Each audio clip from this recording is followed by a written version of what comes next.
at sumainyo. Mga kapatid, muli tayong nilitipon ang pag-ibig ng ating Panginoong Diyos.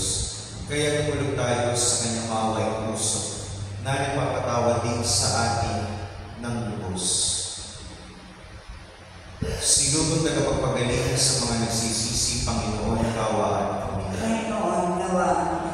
Dumating na tagapaganyayang mga kasalanang nagsisi, Kristo, kawaan kami. Kristo, kawaan kami. Nakalulong ka sa kanan ng Diyos sa mga para ipamagitan kami. Panginoon, kawaan kami. Panginoon, kawaan kami. Kawaan tayo ng makapangyarihang Diyos, patawarin tayo sa ating mga kasalanan, at patubayan tayo sa buhay na walang hanggan. Amen. Manalangin tayo. Ama naming makapangyarihan, gawin mong lagi namin matapat na sundin ng loob mo, upang kami wagas na makapaglingkod sa iyo, sa pamamagitan ni Yesu Kristo, kasama ng Espiritu Santo, magpasawalang hanggan. Amen.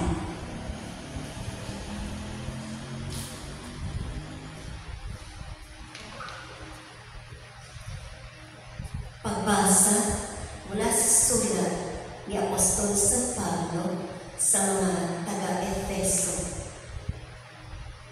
Mga kapatid, marahil naman, nabalitaan na ninyong dahil sa kagandahang loob ng Diyos ay pinagkatiwala niya sa akin ang tungkulin ito para sa inyong kapatid na mga pinahayag sa akin ng Diyos ang kanyang lihim na panukala tulad ng nabanggit ko na sa dakong ulan. At habang binabasa ninyo ito, malalaman ninyong naunawaan ko ang hiwaga tungkol kay Kristo. Ang hiwagang ito ay hindi pinaalam sa mga tao noong mga nakaraang panahon. Ngunit inahayag ngayon ng Diyos sa pamamagitan ng Espiritu sa kanyang mga banal na apostol at mga propeta. At ito ang lihim sa pamamagitan ng mabuting balita. Ang mga hintil, tulad din ng mga Hudyo, ay may bahagi sa mga pagpapalang mula sa Diyos. Mga bahagi rin sila ng isang katawan at kahati sa pangako ng Diyos dahil kay Kristo Jesus. Sa kagandahang loob ng Diyos, ako'y ginawa niyang bingko para sa mabuting balita sa pamamagitan ng kanyang kapangyarihan. Ako ang pinakahama sa mga hinilang ng Diyos. Gayon may minarapat niyang ipagkaloob sa akin ang gawain ito. Ipinahayag sa mga hintil ang mabuting balita tungkol sa masagana at di maliit na pagpapalang nagbubuhat kay Kristo, at ipinalawanag sa lahat kung paano isasagawa ang lihim na panukala ng Diyos.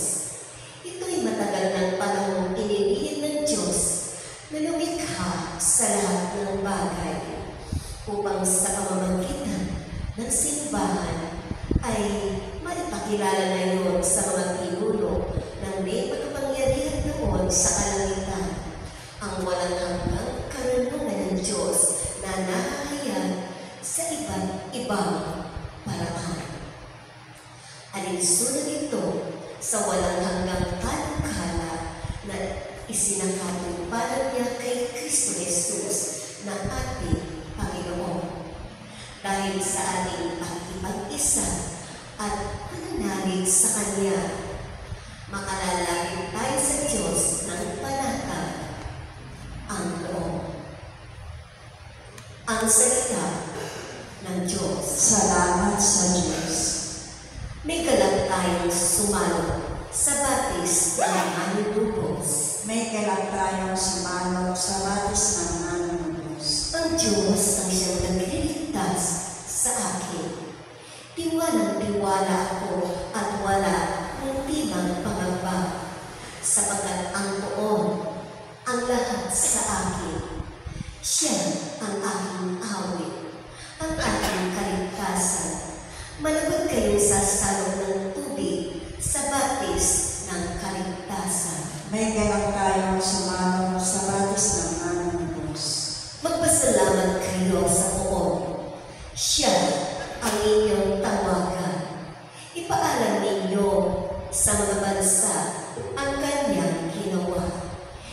ibayad ninyo ang kadakilaan ng kanyang pangalan. May ganap tayong sumano sa batis ng aming Diyos. Pumangat kayo ng papuri sa poon, sapagkat kahanga-hanga ang kanyang mga ginawa. Ibayad ninyo ito sa buong daigdig. Mga anak ng Syon, umawit kayo ng buong galak, sapagkat nasa piling ninyo ang dakila at ang banal ng Israel. May ganap tayong sumano sa batis ng aming Diyos. Magsitayo po lahat na pagpinanggalang ng mabuting balita. Alleluia, Alleluia. Tayo ay laging magtuloy, sapagkat di natin talos ang pagbabalik ni Jesus. Alleluia, Alleluia. Sumainyo ang Panginoon. At sumainyo Ang mabuting balita ng Panginoon ayon kay San Lucas. papuri sa iyo, Panginoon. Noong panahong iyon, sinabi ni Jesus sa kanyang mga alagad, tandaan ninyo ito, kung alam lamang ng puno ng sambahayan kung anong oras darating ang magnanakaw, hindi niya pababayaan papasukin ang kanyang bahay. Kayo may dapat umanda sapagkat darating ang anak ng tao sa oras na hindi niyo inaasahan. Itinanong ni Pedro, Panginoon, sinasabi po ba ninyo ang talinghagang ito para sa amin o para sa lahat? Tumugon ang Panginoon, sino nga ang tapat at matalinong alipin? Hindi ba siya ang mamamahalain ng kanyang Panginoon sa sambahayan nito upang magbigay sa ibang mga alipin ng kanilang pagkain sa karampatang panahon? Mapalad ang alipin iyon kapag dinatnan siyang gumagawa ng gayon pagbabalik ng kanyang Panginoon. Sinasabi ko sa iyo, pamamahalain siya ng kanyang Panginoon sa lahat ng ari-arian nito. Ngunit kung sabihin sa sarili ng alipin iyon, matatagalan ba bago magbalik ang aking Panginoon at simulan niyang bubugin ng ibang alipin lalaki at babae at kumain, uminom at paglasing, darating ang Panginoon ng alipin iyon sa araw na hindi niya inaasahan at sa oras na hindi niya alam. Bumigpit na parurusahan siya ng Panginoon at isasama sa mga nitapat. Ang alipin nakaalam ng kalooban ng kanyang Panginoon, ngunit hindi naganda ni sumunod sa kalooban nito, ay tatanggap ng mabigat na parusa. Ngunit ang alipin hindi nakaalam ng kalooban ng kanyang Panginoon at gumawa ng mga bagay na nararapat niyang pagdusahan ay tatanggap ng magaang parusa. Ang binigyan ng maraming bagay ay hahanapan ng maraming bagay, at ang pinagkatiwalaan ng maraming bagay ay pananagutin sa lalong maraming bagay. Ang mabuting balita ng Panginoon. Pinupuri ka namin, Panginoong Jesucristo. Ang binigyan ng maraming bagay ay hahanapan ng maraming bagay, at ang pinagkatiwalaan ng maraming bagay ay pananagutin sa lalong maraming bagay. Medyo may kahirapan intindihin ang huling linyang sinabi ng ating Panginoon ayon sa Ebanghelyo. Hayaan ninyong gawin kong magaang ang pag-intindi nito gamit ko ang isang sikat na quotation galing po sa isang Marvel superhero film.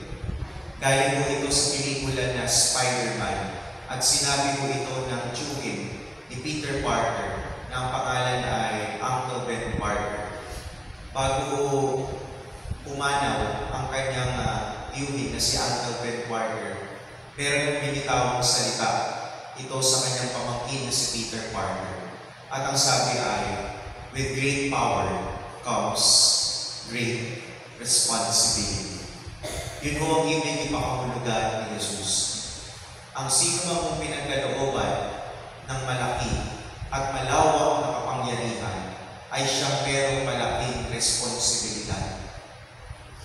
Kaya nga ho, sa takbuhan ng ating pamahalaan ngayon, kung mapapansin po natin yung mga tumatakbong healing, ang direksyon po ay palaging papunta sa mga taong pinagkalooban ng kapangyarihan. Hindi naman po pamahalaan ang nagbigay po ng kapangyarihan sa mga taong nalulunok sa posisyon o pwesto. Kaya po tinitelevise sa mga healings sa second or sa quadro ay dahil kailangan malaman ng taong bayan kung ano ang nangyayari. Dahil ang talagang nagbigay po ng kapangyarihan sa mga taong nalulunok sa gobyerno ay ang taong bayan. Kaya malaki po ang kanilang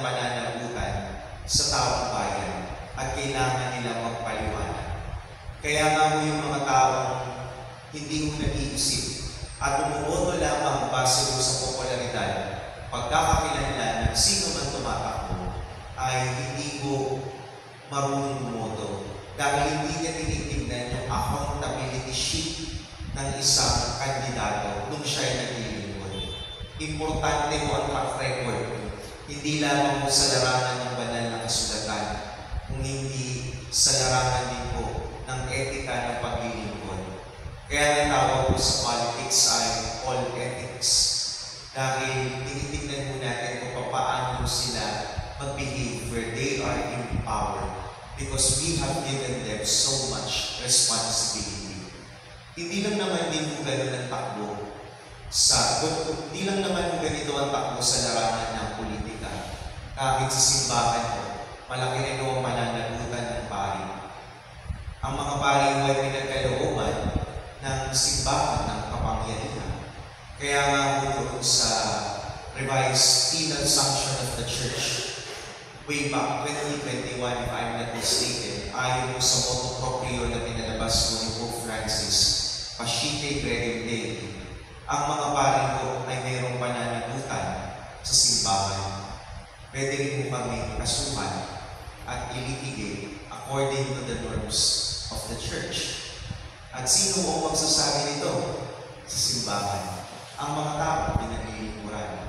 Kaya nga kapag mayroong malversation of funds, embezzlement, pagbibiktima ng mga minor de edad, paggamit ng kapangyarihan, negligence, pinarusahan mo ang pari or abuse of power. Because we have also been given so much and we are asked to be accountable to what we have done. Pero hindi lang naman po ito nagtatapos sa mga pari. Gayon din po sa ating lahat. Lahat po tayo tinawag po sa kanya-kanyang antas ng buhay. Mamuhay ng nag-iisa, mamuhay ng may asawa, at pagiging pare, pagiging religyoso at religyosa. Pag tayo po ay lumapit at tumarap sa Diyos, tatanungin din po tayo ng Diyos. Anong ginawa mo sa mundo? How did you fare with it? Ano ang iyong naging contribution sa buhay na pinili mo? Doon po tayo titignan ng Diyos ayon sa mga bagay na ginawa natin. Dahil hindi lang naman politiko, pari, mga obispo, ang binigyan po ng kapangyarihan. Even us, mga normal na katoliko. Huwag niyo akong ilayo doon po sa perspective na kapag pari ay pari agad. Kasi pari po ako kapag ako po ay nagdiriwag ng misa in the perspective of the sacramental priesthood. But let us remember that the priest is also a baptized Christian. Pare-pareho din po tayo. Kaya dalawa po pananagutan ng pari. Pananagutan sa estadong kleriko at sa estadong pagiging laiko. Ganun din po sa inyo. Mananagot din po kayo kapag hindi po natin ginagawa ng tama, mga kanya-kanyang tawag sa ating buhay. Kung tayo ay magulang at hindi natin nagawa ang ating responsibilidad bilang magulang, mananagot din po tayo. Dito po tayo nilitisin ng Diyos, hindi po sa ibang bagay. Sa pagiging may bahay, pagiging padre ng pamilya, we will be evaluated and assessed according to our performance. Parang sinabi na kapag ikaw ay may kinuha, ikaw ay uusipin at ilitisin, batay din sa iyong kinuha.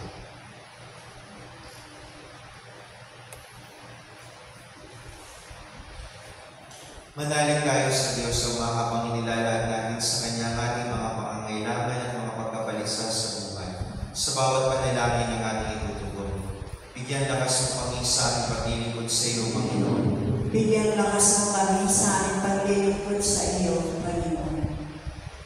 Ang simbahan, naway magpakita ng malalim na pananampalataya sa Diyos na nagpapatunay sa pandaigdigang kaganapan. Manalangin tayo sa Panginoon. Bigyan lakas mo kami sa aming paglilingkod sa iyo, Panginoon. Ang mga pinuno at manggagawa ng gobyerno naway maging tapat sa kanilang tungkulin at maging laging handang magbigay sulit ng kanilang gawain, hindi lamang sa tao, kundi lalo na sa Diyos. Manalangin tayo tayo sa Panginoon. Bigyan lakas mo kami sa aming paglilingkod sa iyo, Panginoon. Ang mga kabataan, naway maging matyaga sa gawain at pag-aaral at manatiling umaasa sa isang magandang kinabukasan. Manalangin tayo sa Panginoon. Bigyan lakas mo kami sa aming paglilingkod sa iyo, Panginoon. Ang mga naghihingalo, naway tumingin kay Kristo nang may pag-asa at nagbabalik loob na pananalig. Manalangin tayo sa Panginoon. Bigyan lakas mo kami sa aming paglilingkod sa iyo, Panginoon. Ang mga tapat na yumao, naway magdiwang magpakailanman sa kaganapan ng mapagligtas na kapangyarihan ng Diyos. Manalangin tayo sa Panginoon. Bigyan lakas mo kami sa aming paglilingkod sa iyo, Panginoon.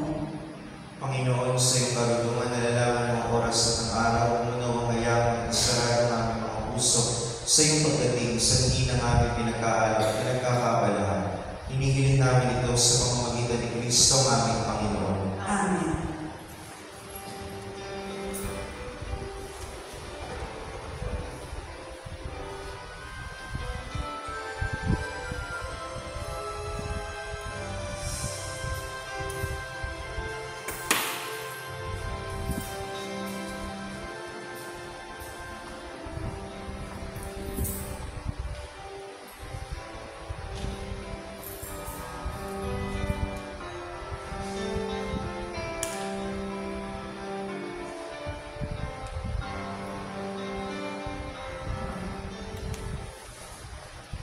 Manalangin kayo mga kapatid upang ating paghahain ikalugdan ng Diyos sa mga makapangyarihan. Tanggapin nawa ng Panginoon itong paghahain sa iyong mga kamay, sa kapurihan niya at karangalan sa ating kapakinabangan at sa buong sambayanan niyang banal.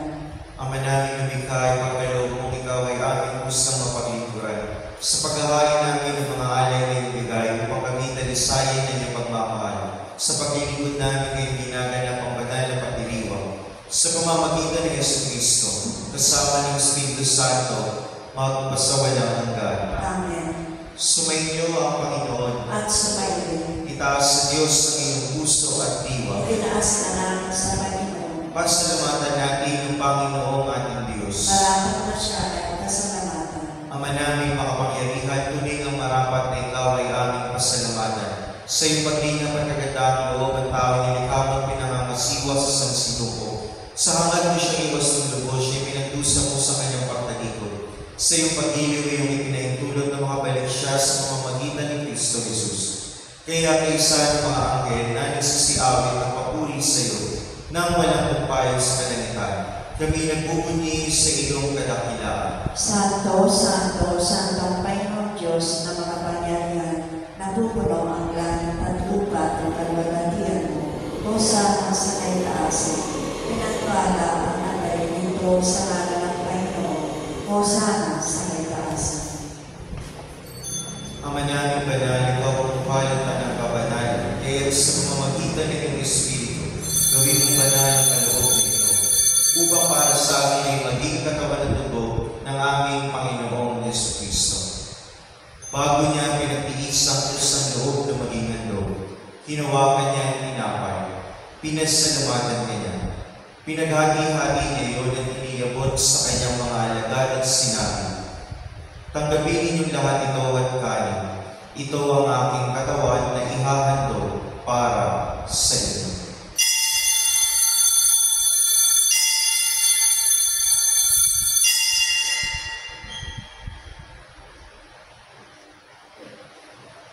Kaya hindi naman matapos sa makunan, hinawakan niya ang kalis, muli kanyang pinasalamatan.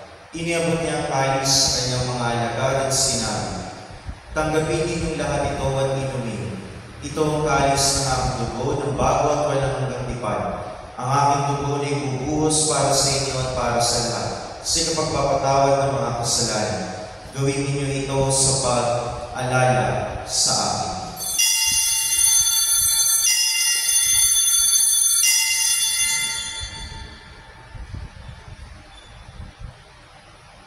Ang misteryo ng pananampalataya. Si Kristo ay namatay, si Kristo ay nabuhay, si Kristo ay babalik sa wakas ng panahon. Ama, ginagawa namin ngayon ang pag-alala sa pagkamatay at muling pagkabuhay ng iyong anak.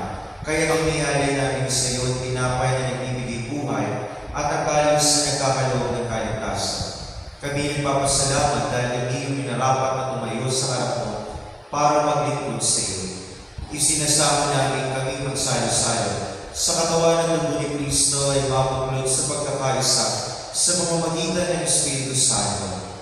Ama, linapin mo ngayong simbahang laganap sa buong daigdig. Puspusin mo kami sa pag-ibig kay San Francisco na aming Papa at ni Pablo Virgilio na aming Obispo at ng Tanang Kaparian. Alalahanin mo rin ang mga kapatid namin na hinlay na may pag-asang sila muling mabubuhay gayon din ang lahat ng mga pumanaw. Kawaan mo sila at patuloyin sa iyong kaliwanagan. Kawaan mo at pagitapatin kaming lahat ng makasalo sa iyong buhay na walang wakas. Kaysa ng mahal na Birhen Maria na ina ng Diyos. Kaysa ni San Jose kabiyak ng kanyang puso. Kaysa ng mga apostol at ng lahat ng mga banal na namuhay dito sa daigdig na kalulugod sa iyo. May pagdiwang nawa namin na magpupuri sa karangalan mo sa pamamagitan ng iyong anak na aming Panginoong Jesucristo. Sa pamamagitan ni Kristo, kasama niya at sa Kanya ang lahat ng parangal at papuri ay sa iyo, Diyos ng mga makapangyarihan, kasama ng Espiritu Santo, magpasawalang hanggan. Amen. Sa tagubilin ng mga nakagagalit na utos sa turo ni Jesus sa Panginoon natin at Diyos, ipahayag natin ang lakas loob. Ama namin, sumasalanan ka, sambahin ang ngalan mo, mapasaan ang kaharian mo, sundin ang loob mo dito sa lupa para sa langit. Bigyan mo kami ngayon ng aming kakanin sa araw-araw at patawarin kami sa aming mga sala para lang pagpapatawad namin sa nagkakasala sa amin. At huwag mo kami ipanipulot sa puso at iadyan kami sa lahat ng masama. Hihiling namin kami itiyak sa lahat ng masama pagkalooban ng kapayapaan na araw-araw. Iligtas sa kasalanan nila iyo sa lahat ng kapahamakan. Samantala namin pinananalikan ang dakilang araw ng pagpapahayag ng tagapagligtas namin si Jesucristo. Sapagkat sa iyo ang kaharian, kapangyarihan at ang kapurihan magpakailanman. Amen. Panginoong Jesucristo, sinabi mo sa iyo mga apostol, kapayapaan ang iniiwan ko sa inyo, ang aking kapayapaan ang binibigay ko sa inyo. Tungayan mo ang aming pananampalataya at huwag ang aming pagkakasala. Pagkalooban mo kami ng kapayapaan at pagkakaisa ayon sa iyong kalooban. Kasama ng Espiritu Santo magpasawalang hanggan. Amen. Ang kapayapaan ng Panginoon ay laging sumainong lahat At sumayo rin. magbigay tayo ng kapayapaan sa isa't isa. Kordero ng Diyos na nag-aalis ng mga kasalanan ng sanlibutan, maawa ka sa amin. Kordero ng Diyos na nag-aalis ng mga kasalanan ng sanlibutan, maawa ka sa amin. Kordero ng Diyos na nag-aalis ng mga kasalanan ng sanlibutan, ipagkaloob mo sa amin ang kapayapaan.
Ama namin na pagmahal, gawin mong sa aming banal na pakikinabang.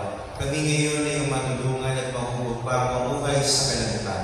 Sa pamamagitan ni Yesu Cristo, kasama ng Espiritu Santo, magpasawalang hanggan. Amen. Sumayin niyo ang Panginoon At sumayo rin. at pagpalain kayong lahat ng ating makapangyarihan Diyos, Ama, Anak at Espiritu Santo. Amen. Naialay ng banal na misa, humayo tayo sa kapayapaan ng Kristo. Salamat sa Diyos.